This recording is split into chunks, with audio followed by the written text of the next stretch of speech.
Good evening, sir. Good evening. Good evening, sir. Good evening. Good evening.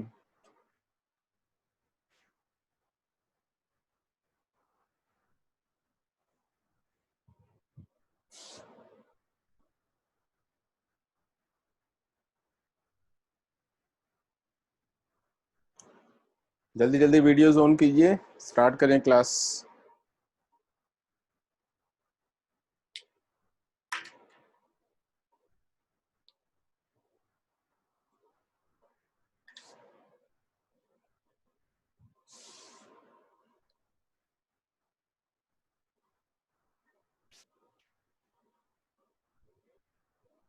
Yes, any problem in whatever we discussed last time?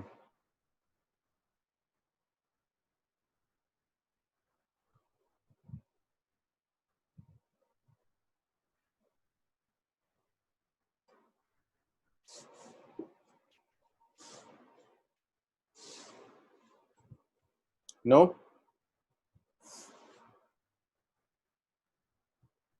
Karima video on कर। माधवी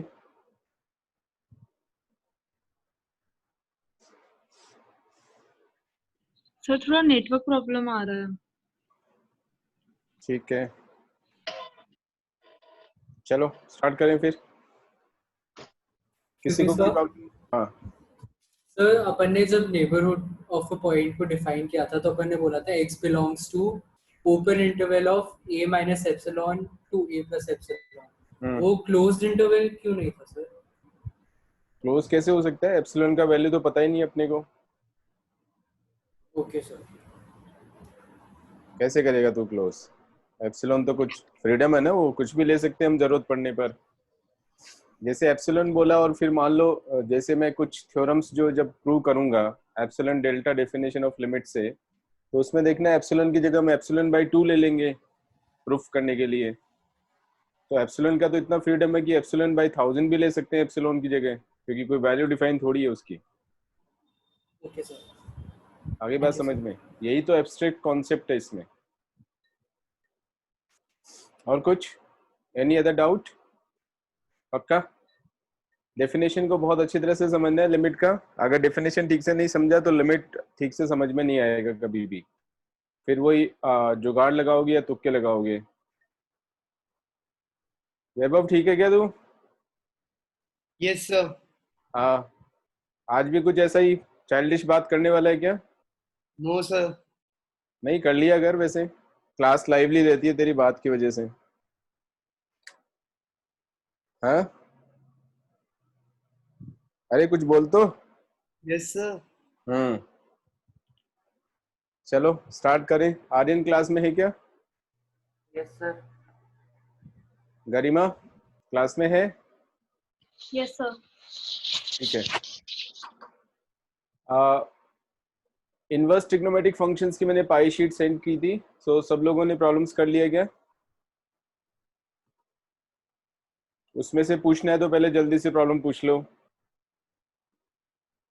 पाई sheet of inverse trigonometric function.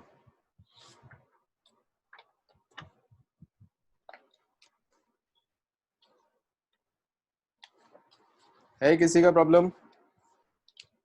Sir, question number 5. Question number 5।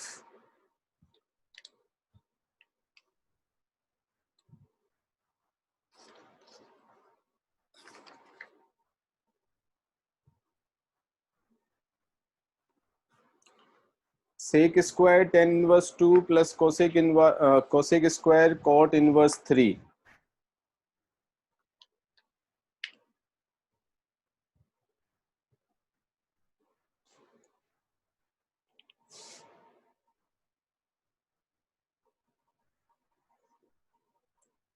Question number 5, इसको हम ऐसे लिख देते हैं, sec of ten inverse 2 का whole square.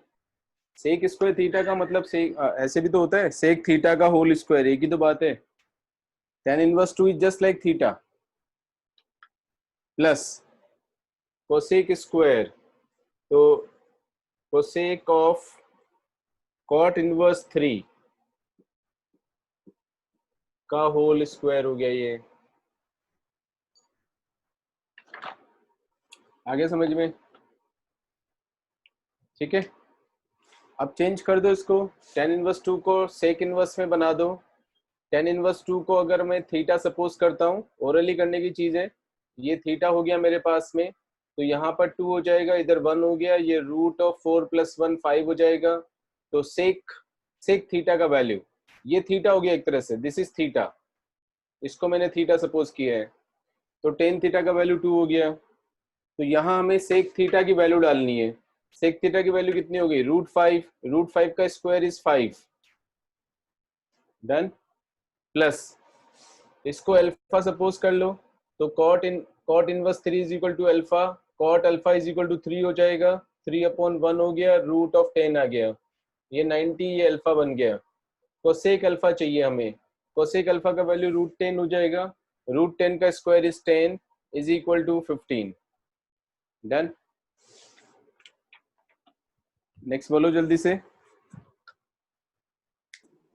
16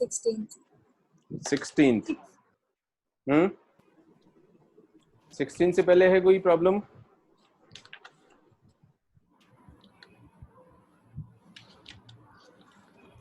question number 16, sec of cosec inverse x is equal to sec of cosec inverse x, cosec inverse x को theta suppose कर लो,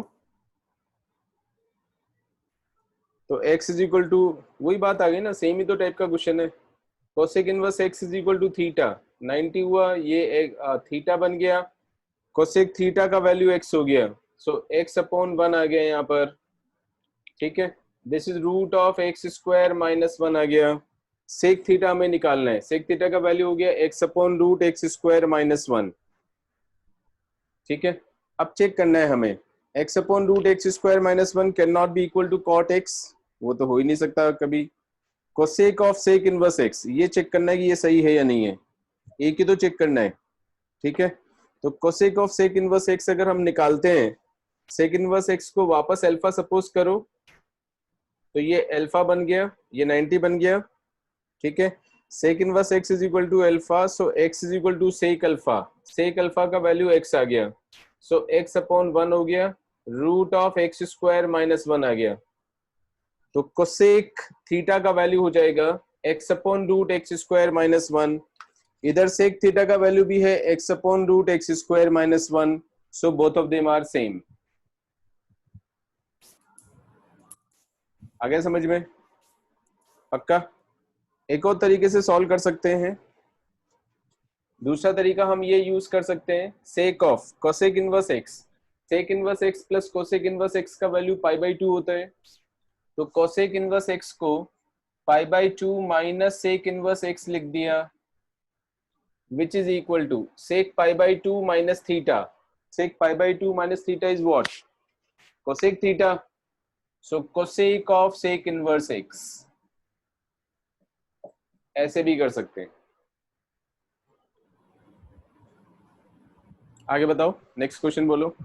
21 sorry 21 if sine inverse x Sir, plus sign, 19.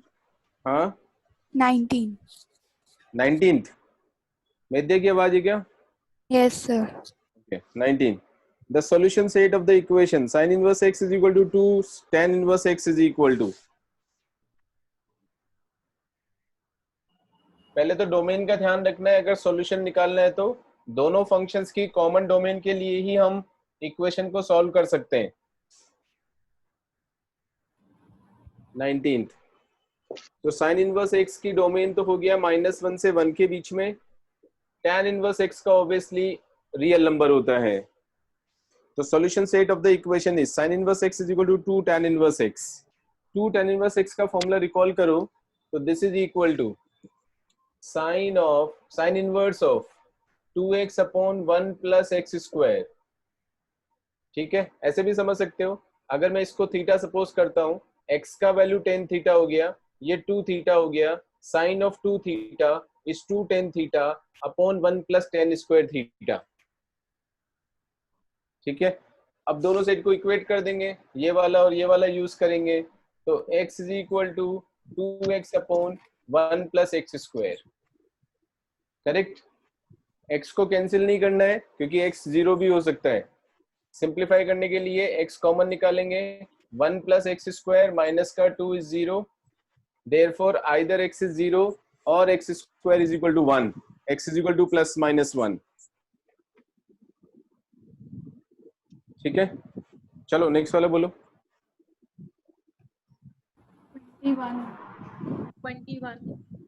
21 sin inverse x plus sin inverse y plus sin inverse z is equal to pi by 2, then the value of this is equal to, ये conditional identity हो गया trigonometry में जो हम लोग use करते हैं। sin inverse x को a सपोज कर लो, sin inverse y को b सपोज करेंगे, sin inverse c को sin inverse z को c सपोज कर लेंगे, which is equal to pi by 2। तो x का वैल्यू हो गया sin a, y का वैल्यू हो गया sin b, z का वैल्यू हो गया sin c। अब हमें वैल्यू निकालना है x square plus y square plus z square plus 2xyz। That means we have to find sine square a plus sine square b plus sine square c plus 2 sin a sin b sin c।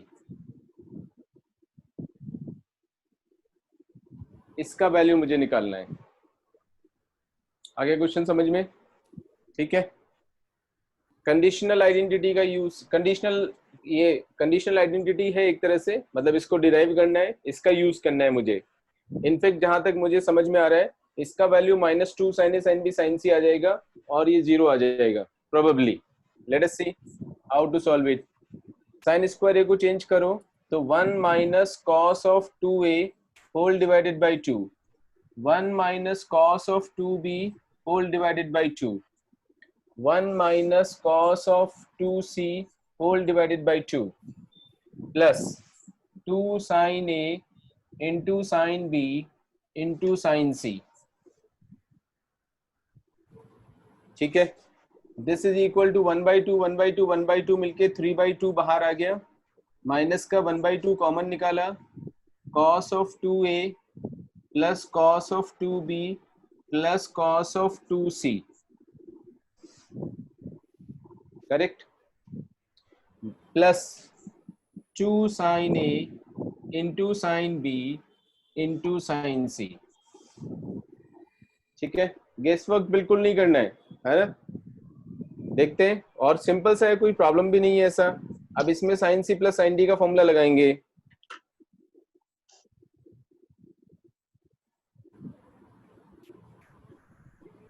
sin c plus sin d का formula लगाएंगे, this is equal to 3/2 sin c plus sin d नहीं, sorry, cos c plus cos d का formula 2 cos c plus d by 2, 2a plus 2b by 2, that is a plus b बनेगा, into cos c minus d by 2, cos of a minus b बनेगा, plus cos of 2c। ठीक है, इसको मैं change करना चाहूंगा, इसको मैं चेंज देखो किस फॉर्म में कर सकता हूं। यहां से a plus b plus c का वैल्यू π/2 है, तो a प्लस b का वैल्यू π/2 माइनस c बनेगा, एंड cos π/2 माइनस c का वैल्यू होता है sin c। तो हम इसको भी साइन में चेंज करेंगे, 1 minus 2 sin square c, so that we can take common, plus 2 sin a sin b sin c।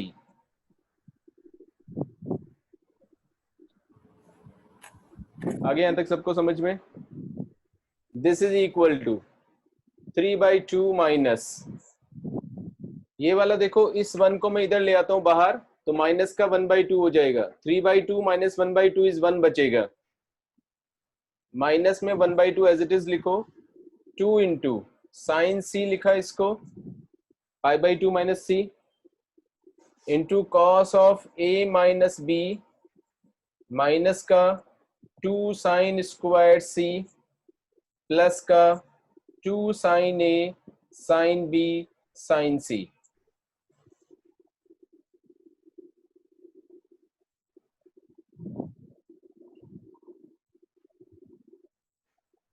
Question entirely change हो जाएगा अगर a plus b plus c is equal to pi होता। तो इसमें given था a plus b plus c is equal to π/2, उसका हमें use करना है।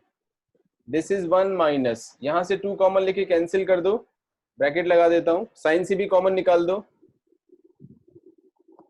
अंदर बचेगा cos of a minus b minus का साइन सी, एक बार लिख देता हूं, प्लस का 2 sine a sine b sine c, this is equal to 1 minus sine c cos a minus b minus, अब इस वाले c को चेंज करेंगे, पाई बाई 2 माइनस ब्रैकेट में a प्लस बी आएगा, pi by 2 minus a plus b, sine pi by 2 minus theta is cos theta, so cos a plus b आ जाएगा, plus 2 sine a sine b sine c, this is equal to 1 minus sine c multiplied by cos a minus b minus cos a plus b का formula होता है 2 sine a sine b, 2 sine a into sine b plus 2 sine a sine b sine c, ये term और ये term cancel हो गया, 1 answer आया है। ठीक है, आ गया समझ में सबको? Next question 26. Sir, 22. कौन सा? 22. 25th 22. 22. If sine of cot inverse x plus 1 is equal to cos of tan inverse x, then x is equal to,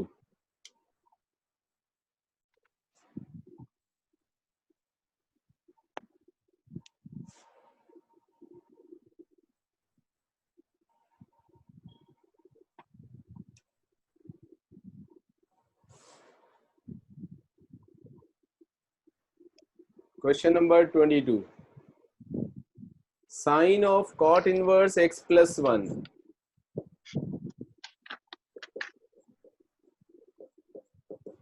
is equal to cos of tan inverse x.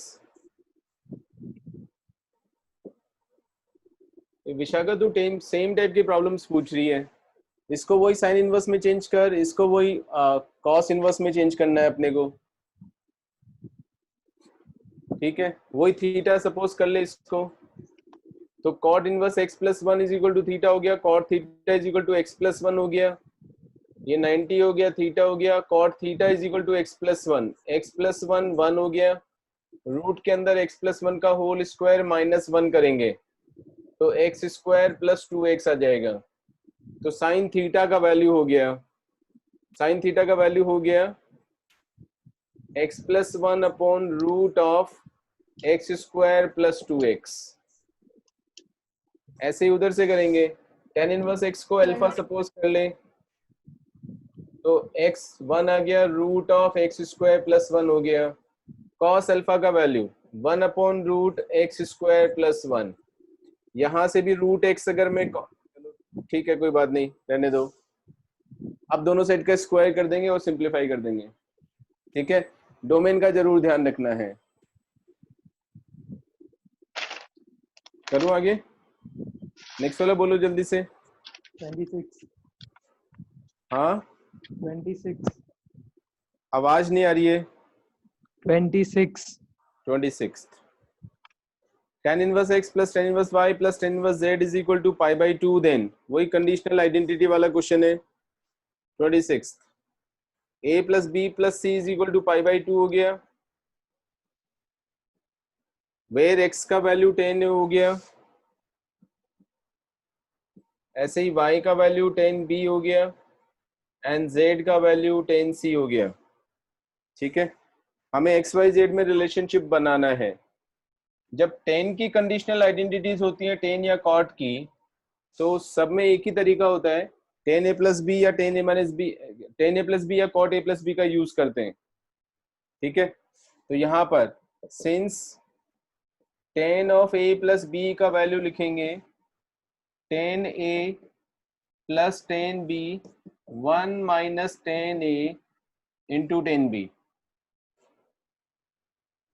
a plus b का value डाल दो pi by 2 minus c, 10 pi by 2 minus c cot c बन जाएगा, cot c को 1/10c लिख सकते हैं. Right hand side as it is है 10a plus 10b 1 minus 10a into 10b. अब एक्स वाई जेड वैल्यू डाल देते हैं, तो 1 माइनस 10a 10b का value x into Y, 10a 10c का value z into x, 10a 10c 10b का value y into z. हो गया खत्म. X y plus y z plus z x is equal to 1.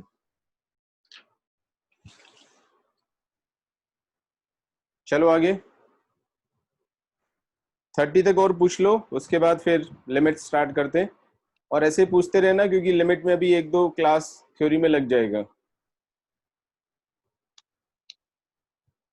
पूछो जल्दी से.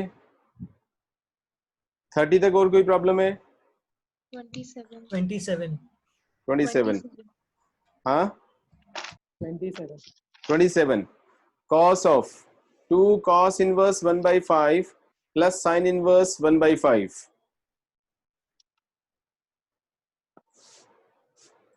27 cos of, bracket में देखो, एक रिजल्ट रिकॉल करो, sin inverse x plus cos inverse x is equal to π/2 होता है. तो sin inverse 1/5 plus cos inverse 1/5, एक cos इनवर्स को मैं यूज कर रहा हूं, ठीक है, वो तो π/2 हो गया, प्लस एक cos इनवर्स 1/5 बचेगा, उसको एज इट इज लिख लो. आगे क्या समझ में? sin inverse x plus cos inverse x is equal to π/2 use किया मैंने. अब cos π/2 प्लस थीटा, ये थीटा हो गया एक तरह से, cos π/2 प्लस थीटा होता है माइनस का sin theta, that is cos inverse 1/5. अब इसको चेंज कर दो sin इनवर्स में, माइनस का sin इनवर्स में चेंज करो, cos इनवर्स, या ऐसे लिख दो सीधा ही, sin थीटा, इसको थीटा सपोज कर लेते हैं, cos थीटा का वैल्यू 1/5 हो गया.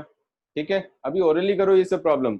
1 बेस हो गया, 5 हाइपोटेन्यूस हो गया, रूट ऑफ 25 माइनस 1 रूट 24 हो गया, तो रूट 24 अपॉन 5, यही आंसर है, बस माइनस में sin थीटा का वैल्यू आ गया. नेक्स्ट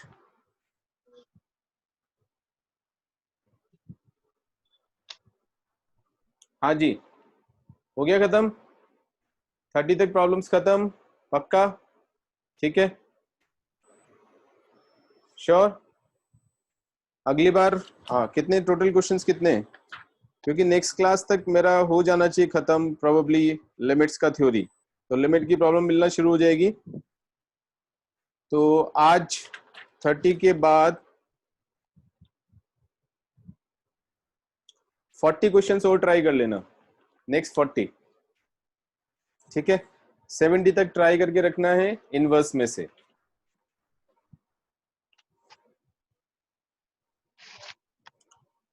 लिमिट का थ्योरी देखिए.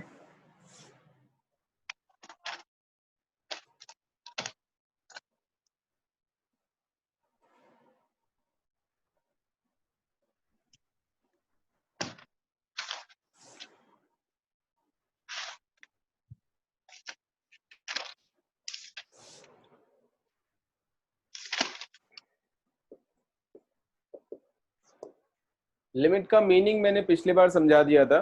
ठीक है, तो ये भी बताया था कि right hand limit, left hand limit दोनों अलग अलग हो सकता है किसी फंक्शन का एट अ पर्टिकुलर पॉइंट, लेकिन हो सकता है कि दोनों सेम भी हो जाएं.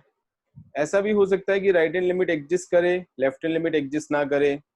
ऐसा भी हो सकता है कि दोनों ही एग्जिस्ट ना करें.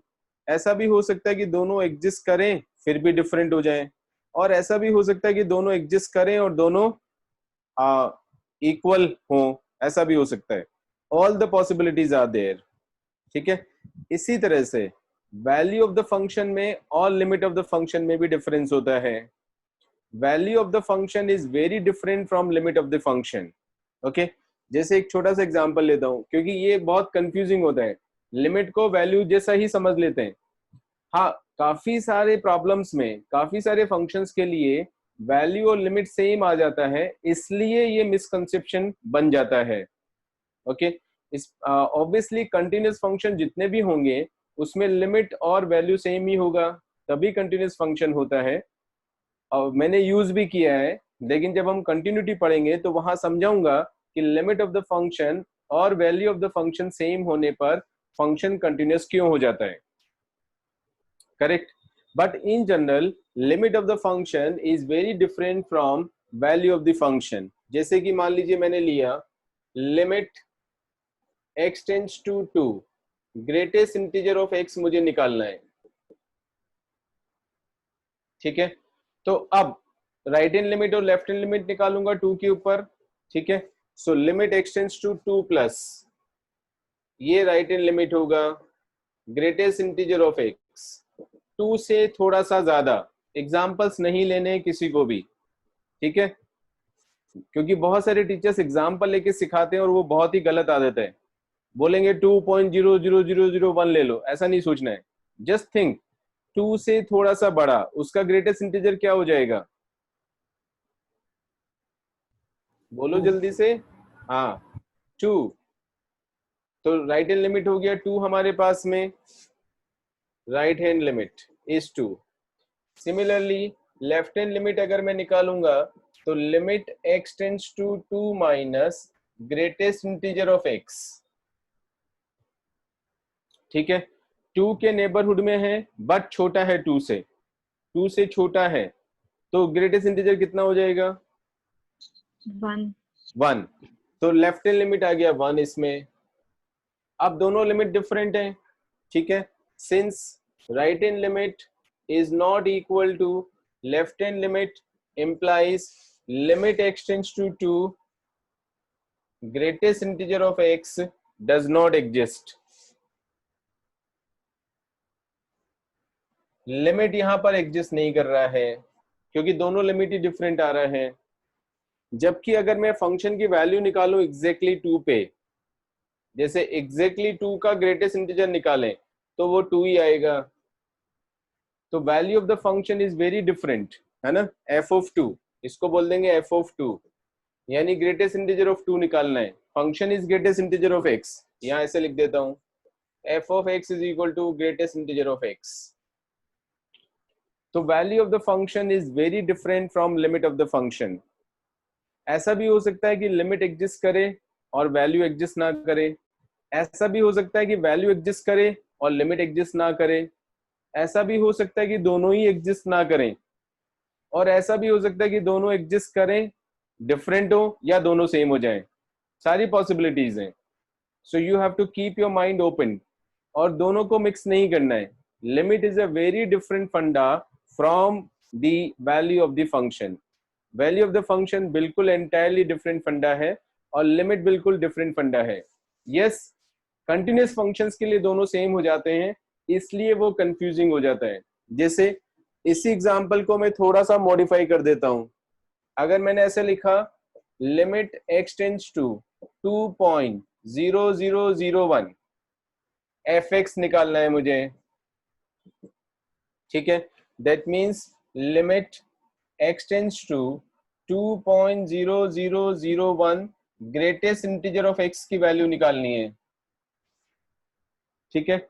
अब सोचो इसमें राइट हैंड लिमिट कितना हो जाएगा, 2.00001 से थोड़ा सा बड़ा उसके नेबरहुड में, तो ग्रेटेस्ट इंटीजर किधर जाएगा 2। अब लेफ्ट हैंड लिमिट 2.00001 से थोड़ा सा छोटा, अब कितना छोटा ये डिफाइन नहीं होता है, ठीक है। उससे जस्ट छोटा उसके नेबरहुड में ग्रेटेस्ट इंटीजर कितना हो जाएगा,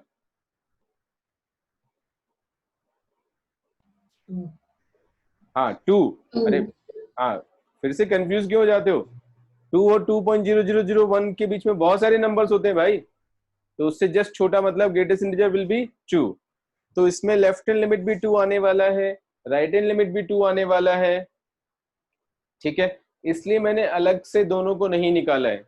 अब जब दोनों लिमिट सेम आ गया तो लिमिट सेम हो गया, दैट इज 2। और इसी पॉइंट पे अगर मैं फंक्शन की वैल्यू निकालूं f of 2.00001, that means greatest integer of 2.0001, तो ये भी 2 ही आएगा, and therefore value of the function is same as limit of the function. ठीक है, and according to me whenever we say value of the function is same as value of the limit of the function, then the function is continuous at that point.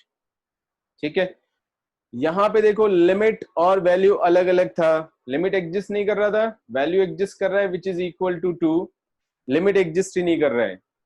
इसी बात को हम graph से भी समझ सकते हैं।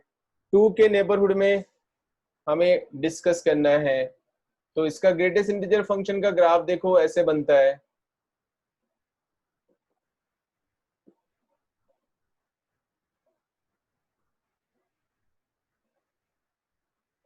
ये ग्रेटेस्ट इंटीजर फंक्शन का मैंने ग्राफ बनाया, ठीक है। यहां से भी समझ सकते हो 2 से जस्ट बड़ा, 2 के ऊपर, पहले मैं 2 के ऊपर डिस्कस कर रहा हूं, 2 से थोड़ा सा बड़ा, 2 से थोड़ा सा बड़ा, उसके नेबरहुड में फंक्शन का वैल्यू यानी y का वैल्यू 2 आ रहा है। यहां से देखो, आया समझ में? ठीक है, लेफ्ट हैंड लिमिट के लिए 2 से थोड़ा छोटा, 2 से थोड़ा छोटा हमें ये वाला लेना पड़ेगा, क्योंकि ये तो पॉइंट इंक्लूडेड नहीं है, तो थोड़ा सा छोटा लेते ही y का वैल्यू 1 हो गया, यानी लेफ्ट हैंड लिमिट 1 आ गया। एग्जैक्टली 2 के ऊपर वैल्यू, 2 के ऊपर वैल्यू एग्जैक्टली 2 ही आ रही है, ठीक है। And so limit does not exist, value of the function exist कर रहा है, दोनों सेम नहीं हो सकते हैं। फंक्शन डिसकंटिन्यूअस हो गया 2 पे, 2 पे देखो फंक्शन ब्रेक हो गया है, फंक्शन का ग्राफ कंटिन्यूअस नहीं है, ब्रेक हो गया है। अब इस वाले पॉइंट की बात करें 2.0001, it might be very very close to 2, it doesn't matter, यहां ले लिया मैंने, तब भी अगर मैं इससे थोड़ा बड़ा लेके ग्रेटेस्ट इंटीजर निकालूंगा तो भी वही 2 आएगा, और इससे थोड़ा छोटा लूंगा तब भी 2 ही आने वाला है, और इस पे वैल्यू भी 2 ही आने वाला है, और इसीलिए इस पॉइंट के ऊपर फंक्शन का ग्राफ भी कंटिन्यूअस है, वो ब्रेक नहीं हो रहा है उस पॉइंट के ऊपर, ठीक है। इसीलिए मैंने पिछली बार भी बोला था कि you have to really understand the smaller things. तो यहां से भी समझ सकते हो कि कितना माइन्यूटली हमें सोचना पड़ रहा है। बोलो आगे सबको समझ में? ठीक है। Therefore, limit of the function is different from value of the function. बिल्कुल भी कंफ्यूज नहीं होना है इसमें, ठीक है। जैसे एग्जाम्पल, ऐसे मैं न्यूमेरिकल एग्जाम्पल नहीं ले रहा हूं, बट ग्राफ से भी हम एक और बात समझ सकते हैं। सपोज मैंने एक ऐसा ग्राफ बनाया, ऐसा कुछ बना दिया, और यहां पर a है और यहां पर l है, ठीक है। अब देखो यहां पर अगर मैं लेफ्ट साइड से जाता हूं तो फंक्शन का वैल्यू l की तरफ टेंड कर रहा है। अब क्योंकि एक छोटा मैंने सर्कल बनाया हुआ है, इसका मतलब वो पॉइंट इंक्लूडेड नहीं है ग्राफ में, ठीक है। जब मैं राइट साइड से जा रहा हूं a की तरफ, तब भी फंक्शन का वैल्यू l की तरफ अप्रोच कर रहा है, ठीक है। तो a के ऊपर अगर मैं लिमिट निकालूंगा तो डेफिनेटली l आ जाएगा, दोनों साइड का लिमिट l आएगा, यानी लिमिट एग्जिस्ट कर रहा है, इस बार लिमिट एग्जिस्ट कर रहा है, l आ गया है। बट अगर एग्जैक्टली a के ऊपर फंक्शन की वैल्यू निकालूंगा तो ये वाला पॉइंट मुझे चूज करना पड़ेगा जो कि l से डिफरेंट है। This point is part of the graph and this point is not the part of the graph, ठीक है। सो l फंक्शन की वैल्यू नहीं है, l लिमिट हो गया फंक्शन का एज एक्सटेंड्स टू a, और फंक्शन की वैल्यू a के ऊपर एग्जैक्टली होगा, वो ये वाला होगा। So even if the limit exist, जरूरी नहीं है कि वो फंक्शन की वैल्यू के इक्वल हो जाए, they might still be different. बोलो आ गया सबको समझ में? पक्का? So value of the function is very different concept from limit of the function.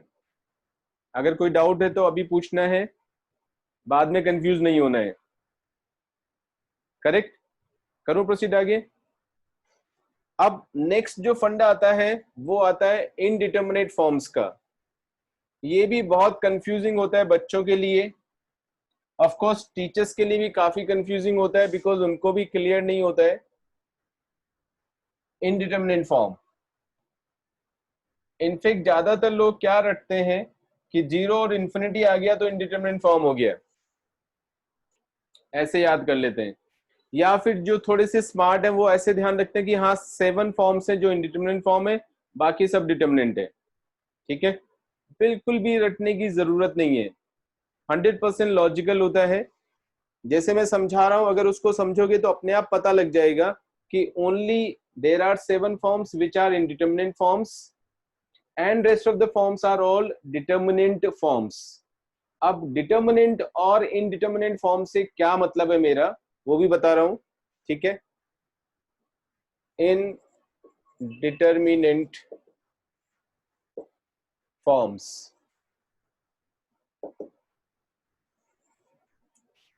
सबसे पहली बात तो ये है, एक एक बात को ध्यान से सुनना है। ठीक है, बिल्कुल भी अवॉइड नहीं करना है और कैजुअल एटीट्यूड नहीं रखना है। indeterminate forms, whenever we call indeterminate forms, we mean by limits, as far as limits are concerned. Limits are concerned.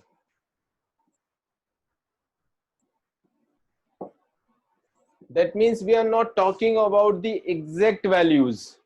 Exact values की हम बात नहीं कर रहे हैं। ठीक है, यानी जैसे फॉर एग्जाम्पल ऐसे लिया मैंने 1 की पावर इंफिनिटी, अभी थोड़ी देर में सीखेंगे कि 1 की पावर इंफिनिटी एक इंडिटरमिनेंट फॉर्म होती है। ठीक है, वो अब मैं अभी नहीं बता रहा हूं, अभी सिर्फ इतना समझाने की कोशिश कर रहा हूं।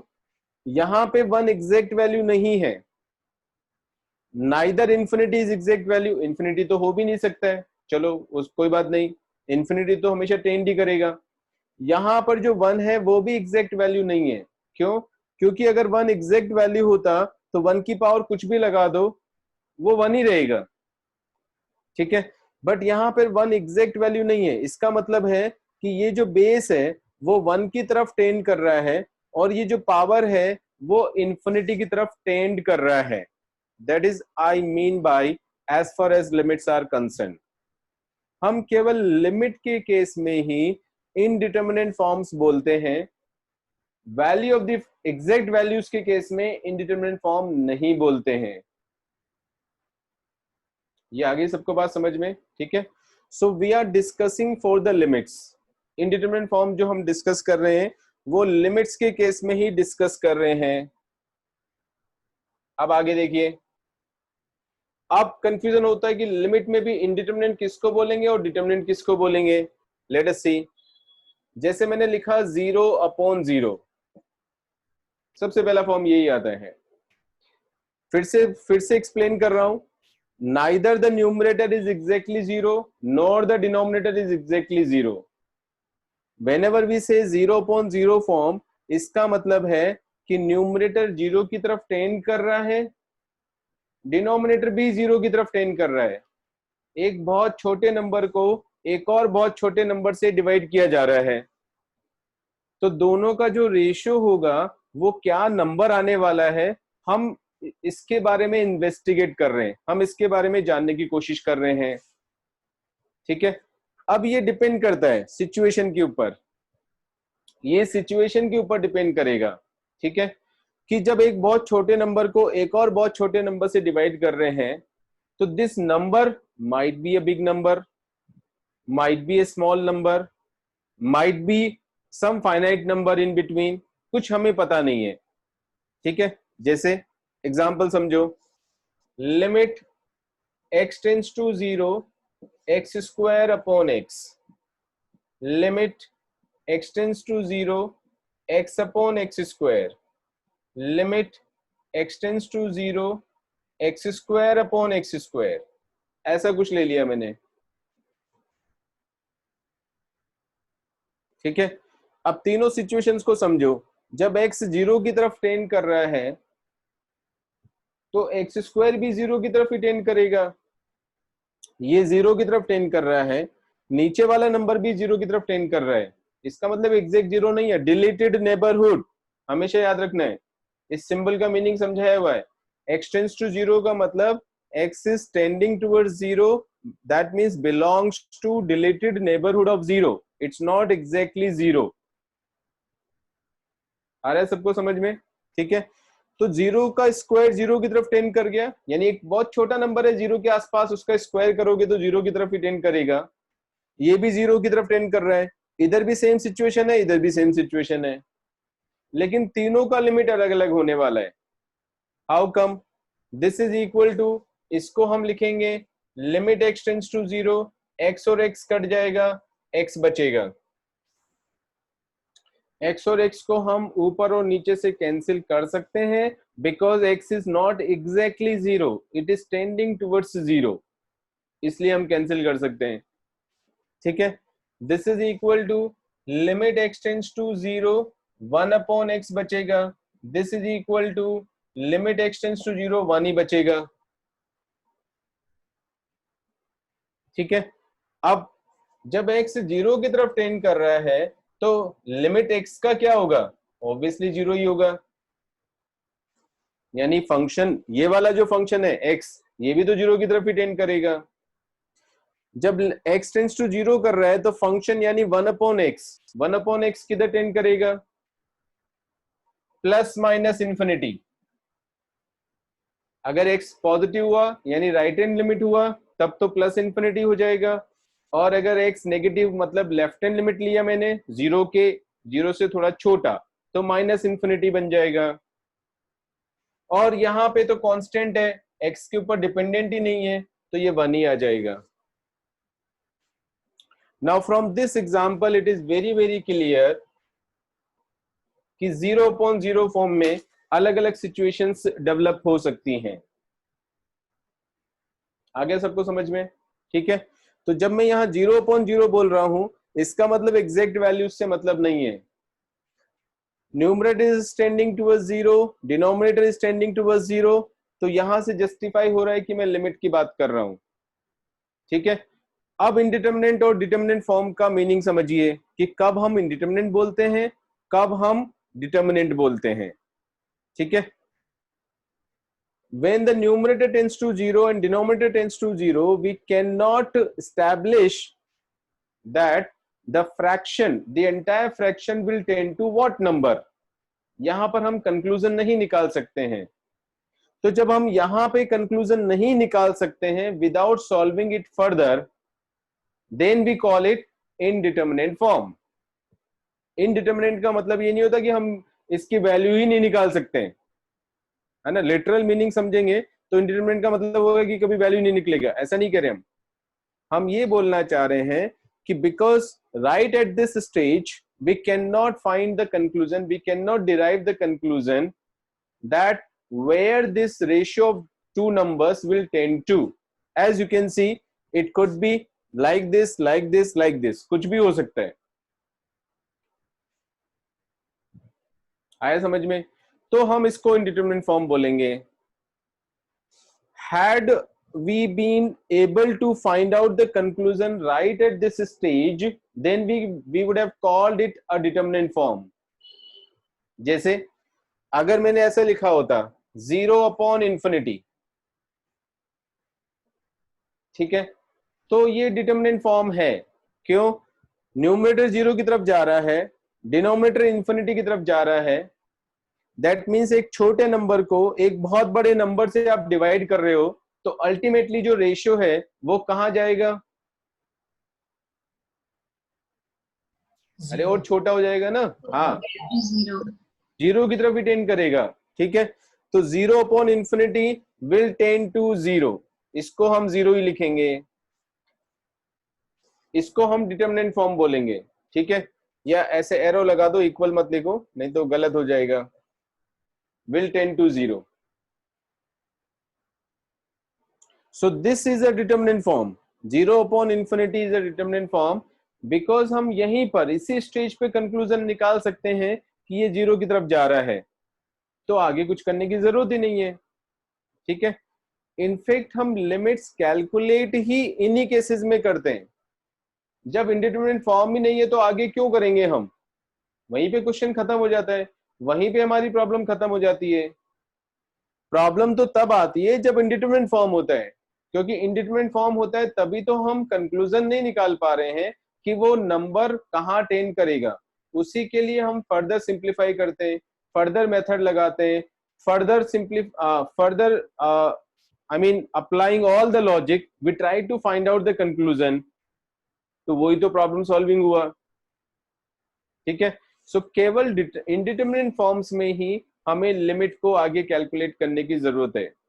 डिटरमिनेंट फॉर्म्स में लिमिट को आगे कैलकुलेट करने की जरूरत नहीं है, बिकॉज वो वहीं पे क्वेश्चन खत्म हो जाता है, बिकॉज वहीं पे आंसर हमारा कंक्लूजन निकल जाता है. आगे समझ में, ठीक है. तो जैसे जैसे मैं लिखता जाऊंगा, अगर ये बात सबको समझ में आ गई है तो रिप्लाई करना है मेरी बातों का, क्योंकि मैं देखना चाह रहा हूं कि इंडिटरमिनेट फॉर्म का कॉन्सेप्ट क्लियर हुआ कि नहीं. ठीक है. Garima, Aanvi, Vaibhav, Aryan. Yes, sir. Vaibhav here. हाँ, Yes, sir. Garima. कॉन्सेप्ट समझ में आ गया क्या? Yes, sir. Yes, sir. का कॉन्सेप्ट समझ में, ये इंडिटरमिनेट फॉर्म का कॉन्सेप्ट समझ में आ गया क्या? Yes, sir. ठीक है, पक्का. चलो प्रोसीड करते हैं फिर. अब बताना है तुम लोगों को, ठीक है. बच्चे कैसे रटते हैं? जीरो इन्फिनिटी दिखा, इंडिटरमिनेट फॉर्म, बिना दिमाग लगाए, बिना सोचे समझे. ठीक है, तो ऐसा बिल्कुल नहीं करना है. ओके. जो थोड़े स्मार्ट बच्चे होते हैं वो ऐसे रटते हैं कि 7 इंडिटरमिनेंट होती हैं, बाकी सब डिटरमिनेंट होती हैं, फिर उनको रटते रहते हैं. उनको भी याद करने की जरूरत नहीं है. ओके. सो देखो कैसे बनाएंगे. 0/0 इंडिटरमिनेंट हो गया. क्यों? फिर से लॉजिक बता देता हूं. एक बहुत छोटे नंबर को एक और बहुत छोटे नंबर से डिवाइड किया, नहीं पता है कि उनका रेशियो कहां टेंड करेगा, यहां मैं कंक्लूजन नहीं निकाल सकता हूं without simplifying it further. That's why I call it an indeterminate form. अगर मैं यही कंक्लूजन निकाल लेता तो मैं इसको डिटरमिनेंट फॉर्म बोल देता. ठीक है. Similarly infinity upon infinity, infinity upon infinity determinant है या इनडिटरमिनेंट है?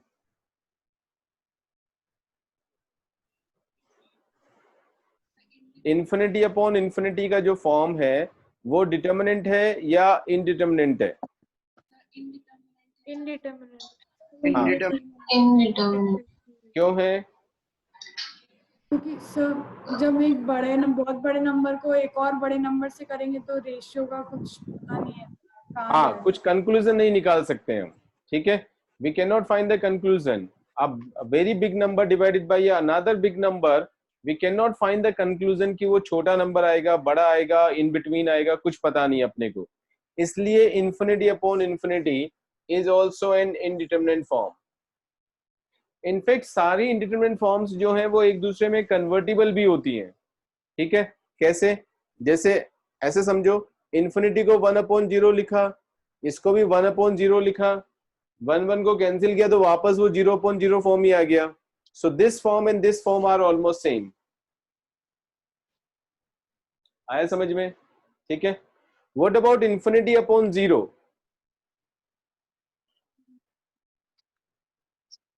Infinity upon 0, Determinate.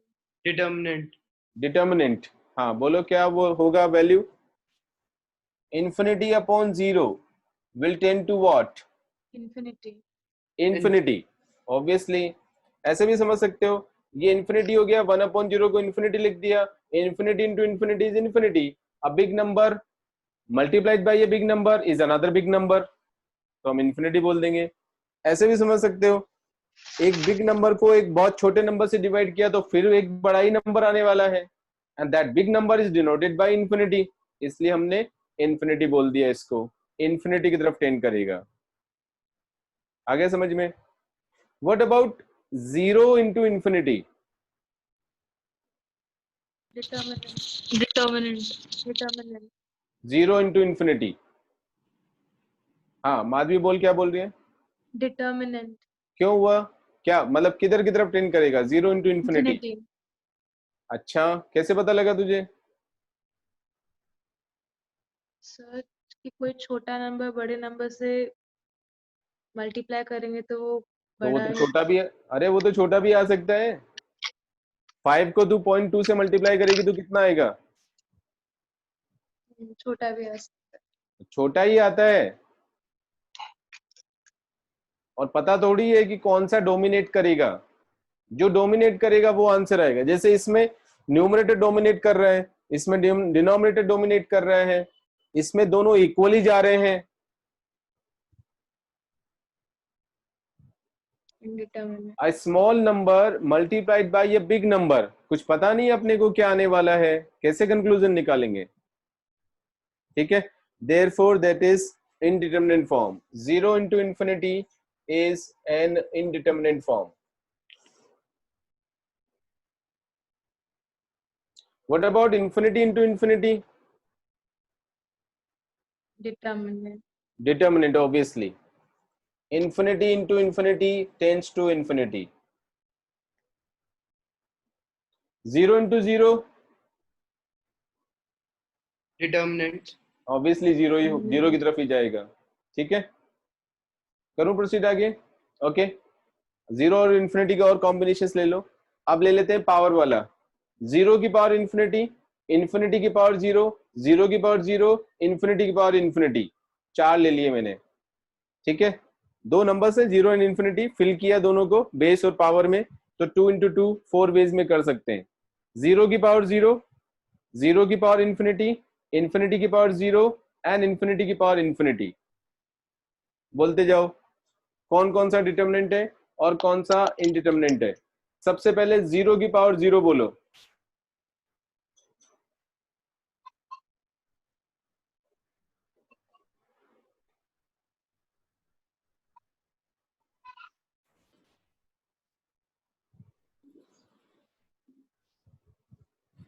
Sir determinant. हाँ, डिटर्मिनेंट फॉर्म. डिटरमिनेंट या इनडिटरमिनेंट? डिटर्मिनेंट 0 की क्यों? तरफ टेंड करेगा. क्यों?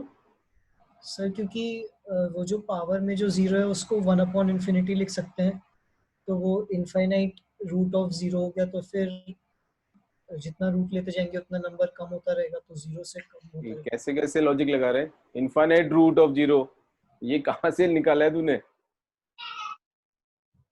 इनफाइनाइट रूट ऑफ 0 क्या होता है? हाँ, तो ऐसे बोल दे कि 0 की पावर में 0 की पावर 0. और कोई बता रहा है कुछ? अरे एकदम इतना सिंपल लॉजिक तो ऐसे ही पकड़ में आ जाना चाहिए. 0 की पावर 0 इनडिटरमिनेंट होगा. ये जो ऊपर वाला 0 है ये पॉजिटिव भी हो सकता है, नेगेटिव भी हो सकता है. वहीं से कंक्लूजन खत्म हो जाएगा, नहीं निकाल सकते. अगर ये पावर नेगेटिव हो गया तो 1 अपॉन में आ जाएगा, फिर पॉजिटिव बनाने के लिए उसको पावर को, तो वैसे ही कंक्लूजन खत्म हो गया, नहीं निकाल सकते हम कंक्लूजन. कैसे निकालेंगे? 0 की power 0 is an indeterminate form. Infinity की पावर इन्फिनिटी Determinate. डिटर्मिनेंट, क्योंकि इन्फिनिटी को हम इनफाइनाइट टाइम्स मल्टीप्लाई कर रहे हैं, तो इन्फिनिटी की power infinity will definitely tend to infinity. Determinant में बताना भी है कि किधर की तरफ टेंड करेगा. Infinite. इन्फिनिटी की पावर 0 Indeterminate. इनडिटर्मिनेंट. बोलो क्यों? सर क्योंकि वो इन्फिनिटी की तरफ भी टेंड कर सकता है और 0 की तरफ भी कर सकता है. अरे ऐसे मत बोल 0 की तरफ भी. नेगेटिव हो सकता है. हाँ, कंक्लूजन नहीं निकाल सकते. ऐसे सर्टेन कंक्लूजन निकाल देगा तो फिर क्या मतलब निकलेगा? ठीक है, सो ये पॉजिटिव भी हो सकता है पावर वाला और नेगेटिव भी हो सकता है, तो कुछ पता नहीं कि क्या होने वाला है. ओके, और कौन सा बचा? 0 की पावर इन्फिनिटी. Determinate. डिटर्मिनेंट किधर टेंड करेगा? 0 की तरफ. 0. करेक्ट. 0 into 0 into 0 करते जा रहे हैं एक तरह से. ठीक है, तो 0 की power infinity will tend to 0.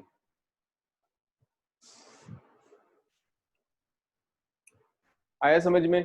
ठीक है, infinity plus infinity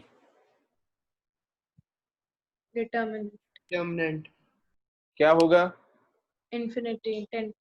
Infinity plus infinity will tend to definitely infinity. What about infinity minus infinity? Sir, indeterminate. Determinant. हाँ, Indeterminate. डिटरमिनेंट भी बोला किसी ने? पक्का इंडिटरमिनेंट है? Yes, sir. रीजनिंग बताओ. हाँ Sir, कोई कंक्लूजन नहीं निकाल सकते हैं. हाँ, कैसे कंक्लूजन निकालोगे? एक बहुत बड़े नंबर में से एक और बहुत बड़ा नंबर सेपरेट कर दिया तो हमें क्या पता क्या आने वाला है. unless and until we simplify it. आ गया समझ में? ठीक है, नेक्स्ट 1 की पावर इंफिनिटी, ये इंडिटरमिनेंट ही होता है।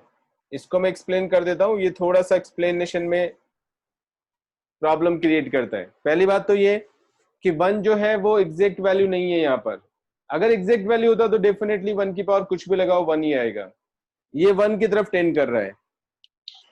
अब कोई नंबर 1 की तरफ टेंड कर रहा है तो 1 से बड़ा भी हो सकता है और 1 से छोटा भी हो सकता है। ठीक है, अगर वो छोटा नंबर हुआ, 1 से छोटा नंबर हुआ, पावर इंफिनिटी लगाएंगे तो छोटा होता जाएगा, मतलब 0 की तरफ टेंड कर जाएगा। ठीक है, और अगर 1 से बड़ा नंबर हुआ और पावर इंफिनिटी लगा दिया, ठीक है, तो वो इंफिनिटी की तरफ भी टेंड कर सकता है और फाइनाइट नंबर भी आ सकता है कुछ। ठीक है, जब आगे हम लिमिट्स के और चीजें पढ़ेंगे तो समझ में आएगा कि हाँ यस फाइनाइट नंबर भी आ सकता है कुछ और। Means we can not conclude over here कि 1 की पावर इंफिनिटी किधर जाएगा, इसलिए 1 की power infinity is also an indeterminate form. पक्का आ गया समझ में? ठीक है, अब देखो सपोज कभी भूल गए या ये लॉजिक ध्यान नहीं आ रहे हैं तो एक और तरीका होता है। मैंने बोला था ये दोनों आपस में ये तो सेम ही हो गया, ये भी इनसे मिलता जुलता ही है। इस इंफिनिटी को 1/0 लिख दो तो वो 0/0 फॉर्म आ गया, या इस 0 को 1/इंफिनिटी लिख दो तो इंफिनिटी अपॉन इंफिनिटी फॉर्म आ गया। तो ये तीनों फॉर्म्स बिल्कुल सेम है, सिमिलर टाइप की हैं, करेक्ट, कन्वर्टिबल है एक दूसरे में। यहां देखो इनको मैं कैसे कन्वर्ट करूंगा। ठीक है, इनको हम कन्वर्ट करने के लिए लॉग लेंगे। ओके, जैसे 0 की पावर 0 है, L इज इक्वल टू 0 की पावर 0। ये रफ मैथमेटिक्स समझा रहा हूं, this is not correct mathematics, केवल समझाने के लिए बता रहा हूं। दोनों साइड का मैंने लॉग लिया तो log of L is equal to 0 into log 0। अब रिकॉल करो, लॉग 0 का value to the base e है, वो माइनस इंफिनिटी की तरफ टेंड करता है। ग्राफ रिकॉल करो लॉग का, ऐसे जाता है। तो जब x 0 की तरफ जा रहा है तो log 0 will tend to minus infinity. तो ये 0 इंटू इंफिनिटी का फॉर्म हो गया, ये वाला 0 इंटू इंफिनिटी वाला फॉर्म आ गया उसका log लेने पर। सेम रीजन इधर भी दे सकते हैं, 0 into log infinity, infinity will log infinity will tend to infinity. आया समझ में? आ गया समझ में? पक्का? ठीक है, यहां 1 की power infinity, infinity into log 1, log 1 की तरफ टेंड कर रहा है, 1 नहीं है, log 1 विल टेंड टू 0, तो इंफिनिटी इंटू 0 की तरफ टेंड कर जाएगा, इंफिनिटी इंटू 0 ये रहा। पक्का? ठीक है, इसके लिए अलग से ध्यान रखना पड़ेगा। ठीक है, बट जब हम प्रॉब्लम सॉल्व करते हैं तो ये भी सिंप्लीफाई करने पर इन्हीं में से कोई ना कोई फॉर्म बन जाता है।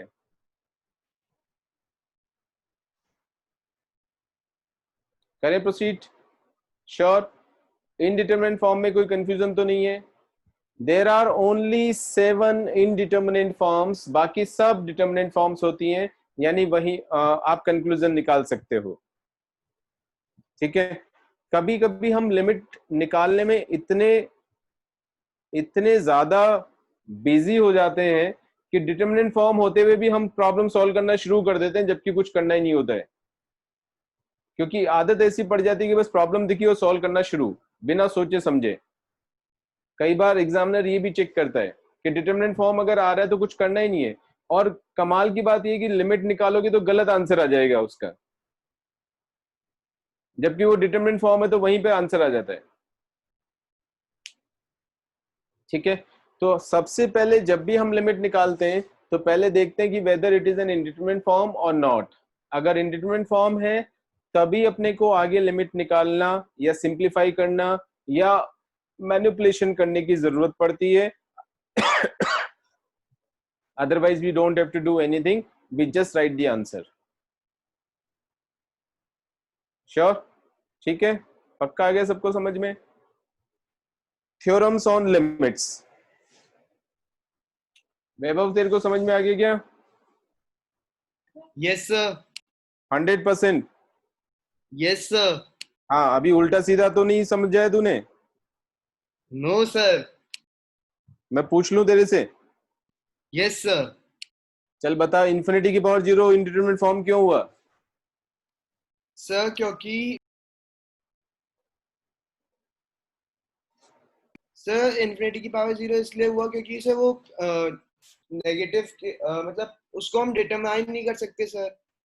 क्यों? तो बता ना, रीजन तो बता। जैसे ही सर वो रीजन की बात आती है वहां वहां पे गड़बड़ करने लग जाता है तू। हाँ बोल। सर वो माइनस की तरफ भी जा सकते हैं और पॉजिटिव की तरफ भी जा सकते हैं जीरो में। हाँ तो इस वजह से सर वो डिटरमाइन नहीं हो सकता है। अच्छा, नेगेटिव में क्या प्रॉब्लम आ जाएगी? सर वैल्यू डिक्रीज होगी। फिर अब देख, अब जबरदस्ती का आंसर दिया है तूने।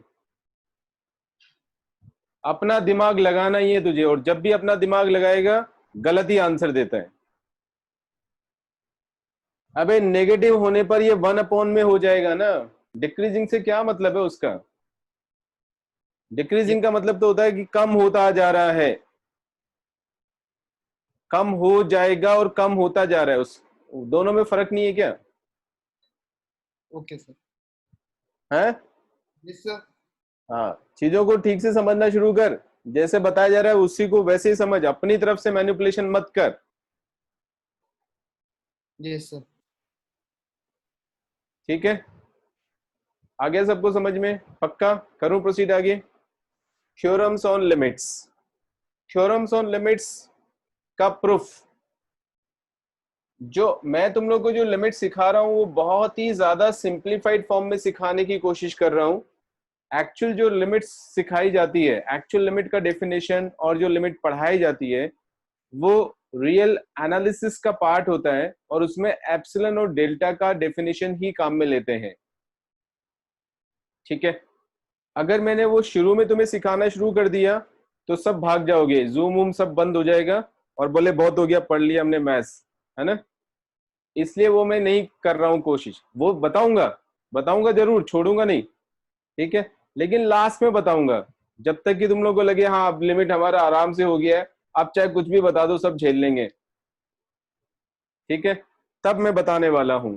तो जो थ्योरम्स ऑन लिमिट्स है, इनका प्रूफ, जो डेफिनेशंस हम समझ रहे हैं या जो डेफिनेशंस मैं समझा रहा हूं अभी कन्वीनियंस के लिए, उनसे हम थ्योरम्स ऑन लिमिट्स प्रूव नहीं कर सकते हैं। थ्योरम्स ऑन लिमिट्स जो है उनका प्रूफ डेल्टा और एप्सिलॉन वाली डेफिनेशन से ही होगा। इसलिए कुछ थ्योरम्स का प्रूफ जब मैं डेल्टा एप्सिलॉन वाली डेफिनेशन समझाऊंगा तो वहां मैं जरूर बताऊंगा कि कैसे हम थ्योरम्स का प्रूफ करेंगे। अदरवाइज अभी थ्योरम्स को एज दे आर एक्सेप्ट करना है। ठीक है, if limit x tends to a, f of x is equal to L1 and limit x tends to a, g of x is equal to L2 exist, दोनों limit exist कर रही हैं। Exist का मतलब इन्फिनिटी नहीं है, infinity के लिए हम word does not exist he use करेंगे। पिछली क्लास में भी समझाया था, जब दोनों लिमिट सेम नहीं हो, या एक एग्जिस्ट कर रहा है एक एग्जिस्ट नहीं कर रहा है, या इन्फिनिटी आ रहा है, तो हम does not exist word use करेंगे। ठीक है, ध्यान रखना है। Both the limits exist, then only these theorems are applicable. Limit x tends to a, f of x plus g of x means दो functions के sum का limit will be same as the sum of their limits, the sum of their limits. Limit x tends to a, f of x plus limit x tends to a, g of x. अब कुछ बच्चे जो maths को समझते नहीं है वो तो ये समझते हैं कि इसको मल्टीप्लाई कर दिया अंदर, है? अबे ये कोई मल्टीप्लीकेशन, ये कोई नंबर नहीं है कि जिसको मल्टीप्लाई कर दिया। यहाँ पर हम दो फंक्शंस को पहले ऐड करके फिर लिमिट निकाल रहे हैं, और यहां हमने दोनों का लिमिट निकाल के ऐड किया है। दो डिफरेंट चीजें हैं वो, ठीक है। And we claim that they are equal. इसका प्रूफ मैं बताऊंगा एप्सिलॉन डेल्टा डेफिनेशन से, ठीक है। दोनों में फर्क होता है। जैसे एक, कई बार मैं ये चीज समझाने के लिए एक छोटा सा एग्जांपल लेता हूं कि आप कोई घर बना रहे हो, फिर उसमें फर्नीचर लगाओगे, ठीक है। तो घर बना के फर्नीचर लगाएंगे या फर्नीचर के हिसाब से घर डिजाइन करोगे? दोनों में फर्क है। ऑफ कोर्स अपनी अपनी चॉइस हो सकती है। कोई बहुत ज्यादा विजुअलाइजेशन वाला है तो वो बोलेगा नहीं मैं तो फर्नीचर पहले डिजाइन करूंगा फिर घर बनाऊंगा, ठीक है। मेरा जैसा नॉर्मल आदमी पहले घर बनाएगा फिर फर्नीचर डिजाइन करेगा कि अच्छा ये स्पेस मिल रहा है तो हम फर्नीचर ऐसे बनाएंगे। बट दोनों डिफरेंट सिचुएशन हुई ना, यहां पर वही बात है, ठीक है। दोनों फंक्शन को ऐड करके लिमिट निकालें या पहले ही लिमिट निकाल के फिर ऐड करें, of course they are two different things, ठीक है। But according to us these two are equal in case of limits, ठीक है। सेकेंड, सब्ट्रैक्शन में भी पॉसिबल है, मल्टीप्लीकेशन में भी यही हो जाएगा, और डिवीजन में भी पॉसिबल है।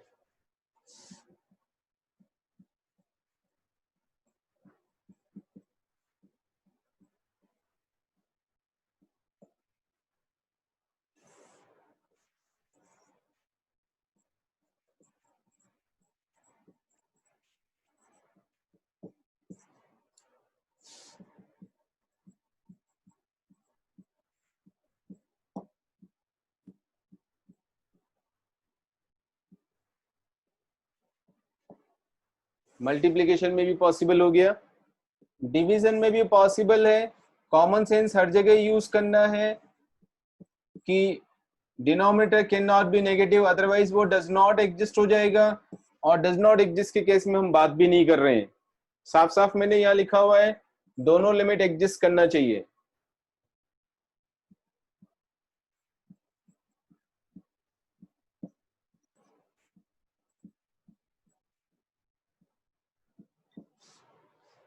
ऑफ कोर्स यहाँ पे denominator can not B 0, otherwise फिर लिमिट एग्जिस्ट नहीं करेगा, ये वाला, ठीक है। कॉमन सेंस की बात है वो, तो फिर वो अलग से डील करेंगे उसको। 4 थ्योरम्स तो ये वाली हैं, यानी एडिशन, सब्ट्रैक्शन, मल्टीप्लिकेशन, डिवीजन वाले ऑपरेशंस में हम लिमिट को सेपरेट कर सकते हैं, स्प्लिट कर सकते हैं। नेक्स्ट, पावर में भी हम ऐसा कर सकते हैं। एक फंक्शन है रेज टू दी पावर, दूसरा फंक्शन है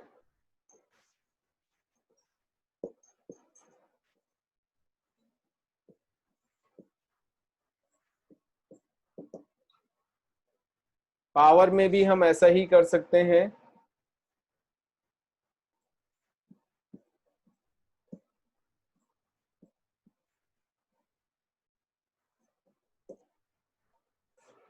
पावर में भी हमने लिमिट को सेपरेट कर दिया।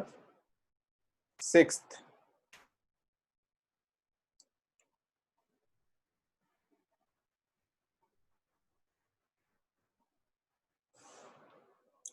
if f of x is less than or equal to g of x, यानी लिमिट के केस में इनइक्वालिटी होल्ड करता है, तो a पॉइंट के ऊपर अगर ये फंक्शन हमेशा इससे छोटा है तो इसका लिमिट भी इससे छोटा हो जाएगा। लिमिट के केस में इनइक्वालिटी होल्ड करता है,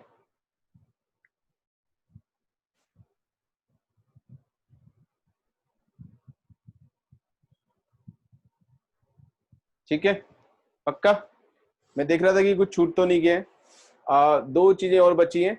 एक ये बचा है 7th, इफ, या इफ की जरूरत नहीं है, limit x tends to a k into fx, k is a constant, x के ऊपर डिपेंडेंट नहीं है, तो कांस्टेंट को हम बाहर निकाल सकते हैं लिमिट से।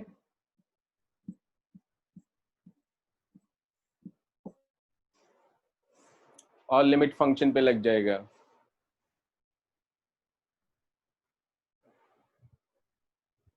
श्योर?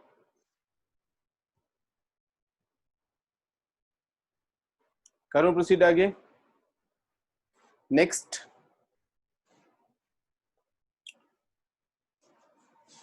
स्क्वीज प्ले थ्योरम और सैंडविच थ्योरम।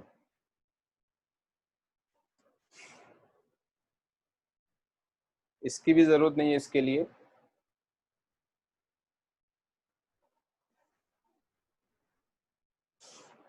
एट,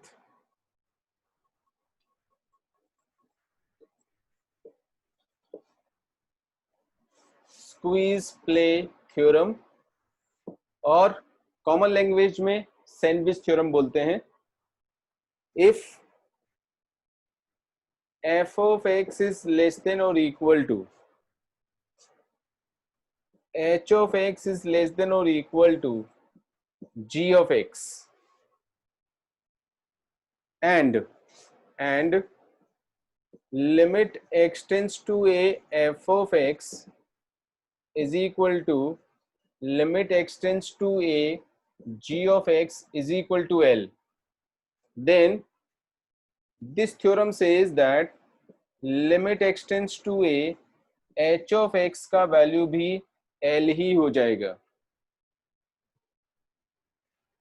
अगर ये फंक्शन, इसको इसीलिए सैंडविच थ्योरम बोलते हैं कि एच एक्स का दो फंक्शंस एफ एक्स और जी एक्स के बीच में सैंडविच बन रहा है एक तरह से, ठीक है। तो अगर ये वाला और ये वाला लिमिट सेम आ रहा है तो बीच वाले फंक्शन का लिमिट भी सेम ही होगा उस पॉइंट के ऊपर। That is what the theorem says. इसका प्रूफ मैं बता देता हूं क्योंकि इसका प्रूफ मैं कुछ ऐसा यूज नहीं है, ग्राफिकल प्रूफ है, वैसे ही समझ सकते हैं, विजुअलाइज कर सकते हैं। इसका प्रूफ हम ऐसे करेंगे, क्योंकि एफ एक्स हमेशा जी एक्स से छोटा है और दोनों का लिमिट ए के ऊपर एल की तरफ टेंड कर रहा है, तो मुझे बनाते टाइम ये ध्यान रखना पड़ेगा कि दोनों फंक्शन जो हैं वो एल की तरफ टेंड कर रहे हैं। तो ये मैंने ऐसा कुछ बना दिया इसका, और नीचे ये ऐसा फंक्शन बना दिया, दोनों एल की तरफ टेंड कर रहे हैं। This is g x and this is f of x, ठीक है। जब x a की तरफ जा रहा है तो एफ एक्स भी l की तरफ जा रहा है और जी एक्स भी l की तरफ जा रहा है, दोनों सेम लिमिट है, इसलिए ऐसा बनेगा। अब हमें इन दोनों के बीच में hx बनाना है, तो चाहे कैसा भी शेप हो hx का डजंट मैटर, उसके बाद कोई ऑप्शन नहीं है, कैसा भी शेप हो उसको यहीं से नीचे निकलना पड़ेगा बीच में से, इसीलिए हमने सैंडविच बोला है। तो डेफिनेटली उसका भी लिमिट एल ही आएगा। This is the reason why hx का limit is also L when fx और gx का limit are L, both of them at x tends to a।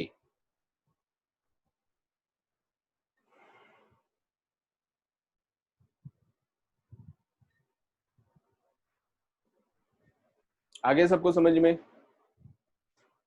Doubt हो तो बता दो भी जल्दी से, पक्का? ठीक है। अब आगे आते हैं हमारे पास में how to find the limits.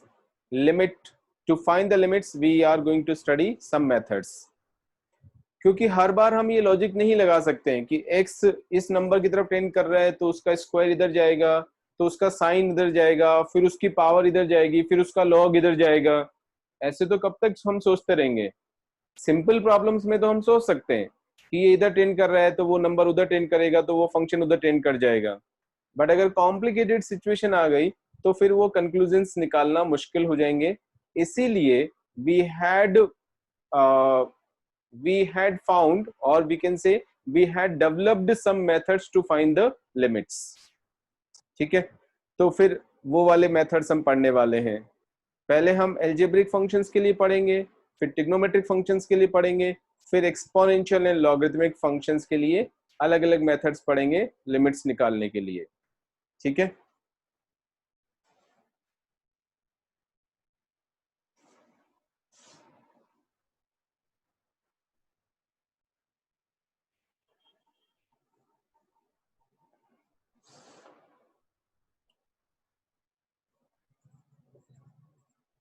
Methods to find limits.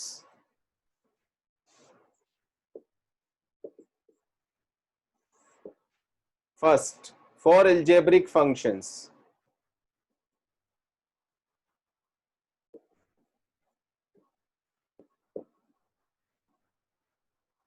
इसमें है, सबसे पहला मेथड है सब्स्टिट्यूशन।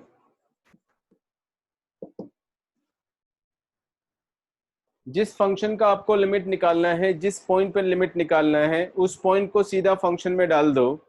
अगर इनडिटरमिनेट फॉर्म नहीं आ रहा है, क्योंकि वही तो हमने बताया था, तो फिर वही आंसर हो गया, बस उधर ही टेंड करेगा, ठीक है। For example, limit x tends to 2, x square minus 2x plus 5, ऐसा कुछ आ गया, ठीक है। चाहो तो नीचे और लिख दो x प्लस 2। अब x टेंड्स टू 2 लगाया आपने, 4 माइनस 4 कट गया, 5 की तरफ टेंड करेगा, इधर 4 की तरफ टेंड करेगा। इनडिटरमिनेट फॉर्म कुछ है ही नहीं, तो 5/4 ही आंसर हो गया। So this is 5/4।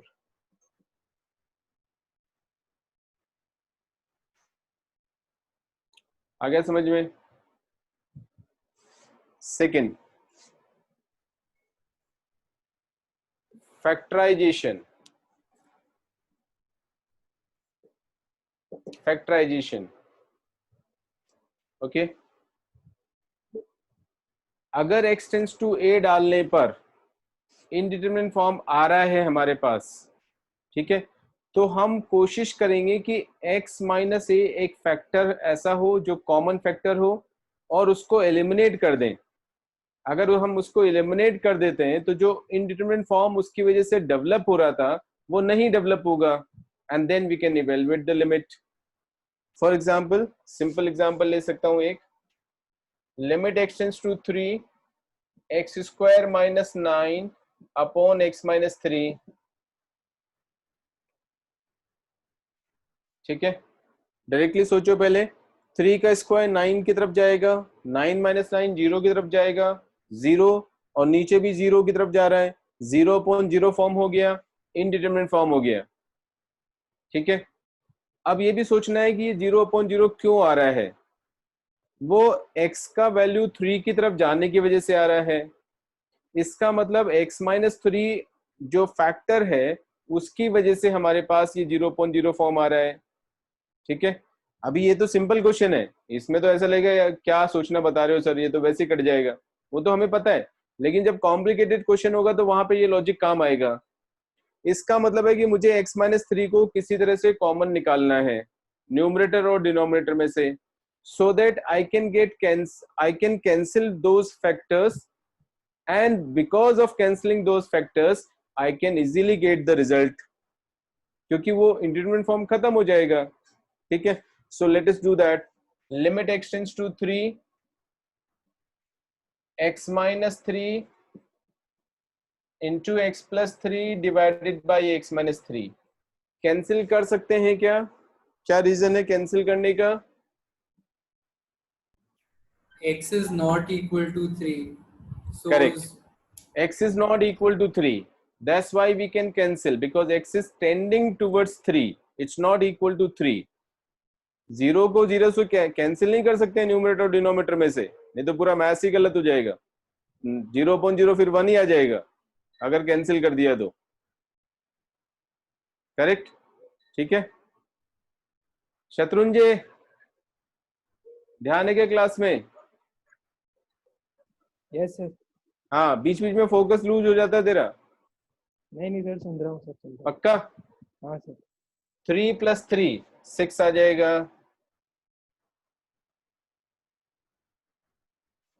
Third, rationalisation.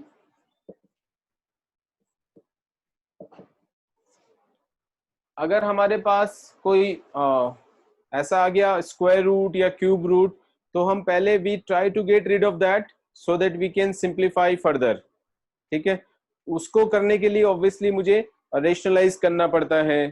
ठीक है, इसके लिए मैं एक एग्जांपल देख लेता हूं, मिल जाना चाहिए।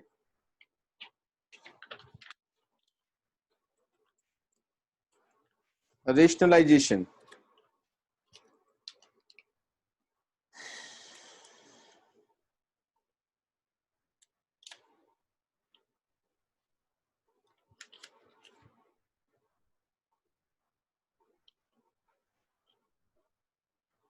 जैसे सपोज ये वाला क्वेश्चन है, limit x tends to a root x minus B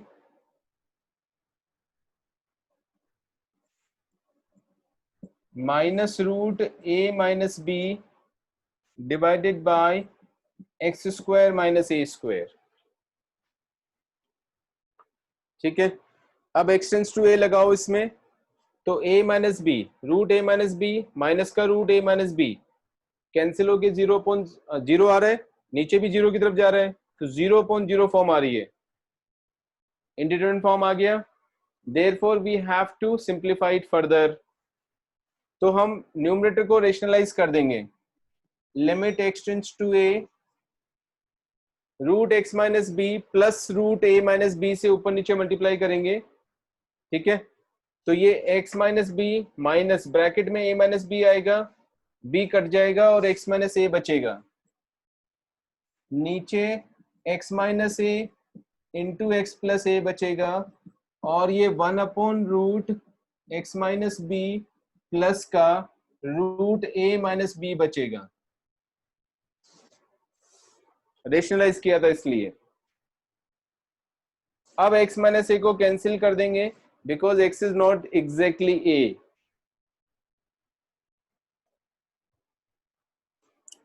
Therefore x tends to a लगाएंगे, तो this is equal to 1/2a multiplied by a minus b plus का root a minus b 2 root a minus b। बस यही answer है, that is for rationalization। ठीक है, next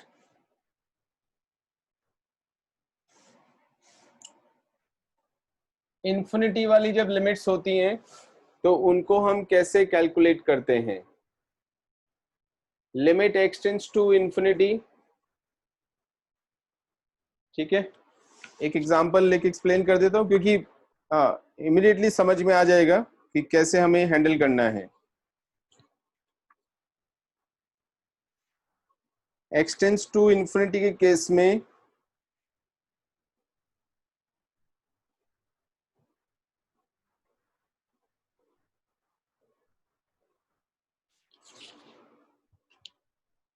कुछ direct example मिल नहीं रहा है मुझे, चलो अपनी तरफ से बना देता हूं। एक्स स्क्वायर माइनस का 2x प्लस का 2 divided bye 2x square plus x, ऐसा कुछ ले लिया मैंने। ठीक है, नाउ पहले ये लॉजिक लगाओ, x का इन्फिनिटी का square is infinity minus infinity, but ये वाला टर्म डोमिनेट करेगा, हमेशा ध्यान रखना है ना। पॉलिनोमियल फंक्शन में लीडिंग टर्म जो है वो डोमिनेट करता है।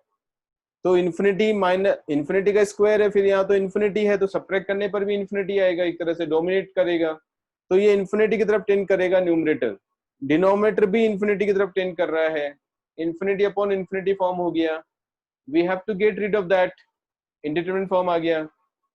तो दो तरीके हैं, या तो x को 1/y सब्स्टिट्यूट करके y टेंड्स टू 0 लगा दो, या फिर हाईएस्ट पावर ऑफ x को न्यूमरेटर और डिनोमिनेटर में से कॉमन निकालो और उसको कैंसिल कर दो। ठीक है, दोनों बता रहा हूं। This is equal to limit x tends to infinity, x square common निकाला, 1 - 2/x प्लस 2/x स्क्वायर, नीचे आएगा x square 2 plus 1 upon x आ जाएगा, ये और ये कैंसिल कर दिया। x इन्फिनिटी की तरफ जाएगा तो ये 0 की तरफ जाएगा, ये भी 0 की तरफ जाएगा, ये भी 0 की तरफ जाएगा। Therefore, the answer is 1/2.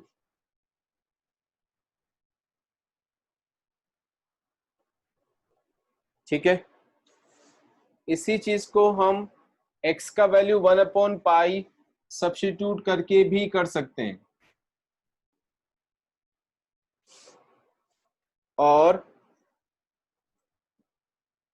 Put x is equal to 1/y, तो लिमिट y टेंस टू 0 हो जाएगा। 1/y square minus 2/y plus का 2 divided by 2/y square plus 1/y। y square LCM ले लो, limit y tends to 0, 1 minus 2y plus 2y square divided by 2 plus y, ये 0 हो गया, 0 हो गया, ये 0 हो गया, 1/2 बच गया।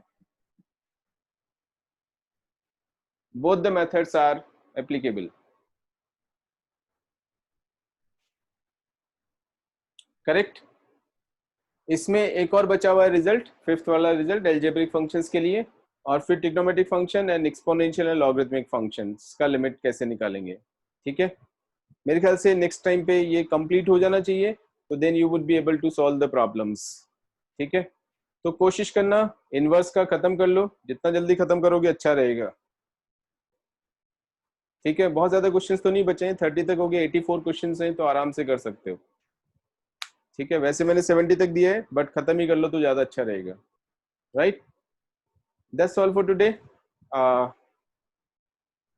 सी you next time. Thank you, sir. Okay, Thank you, sir. Thank you, sir. Bye bye. Right, sir.